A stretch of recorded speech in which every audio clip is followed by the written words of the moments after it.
నమస్తే మిత్రులారా, నేను అడ్వకేట్ శ్రీనివాస్ చౌహాన్.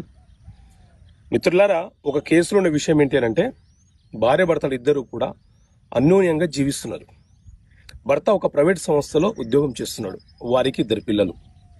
సడన్ గా భర్త అనారోగ్యం పాలైపోయినాడు. ఉద్యోగం చేయలేని పరిస్థితుల్లోకి నెట్టివేయబడిపోయింది.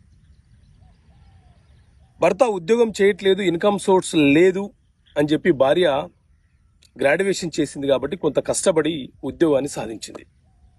సో ప్రభుత్వ ఉద్యోగం వచ్చిన తర్వాత ఆ భార్య భర్తను పిల్లలను నిర్లక్ష్యం చేస్తూ, ఆ భర్తకు ఇన్కమ్ సోర్స్ లేదు, నాకు విడాకులు కావాలి అనే ఉద్దేశంతో పెద్ద మనుషుల మధ్య పంచాయతీలు నిర్వహిస్తుంది. సో ఈ సందర్భంలో భర్త భార్య మీద మెయింటెనెన్స్ కేసు వేయడానికి అవకాశం ఉంటుందా?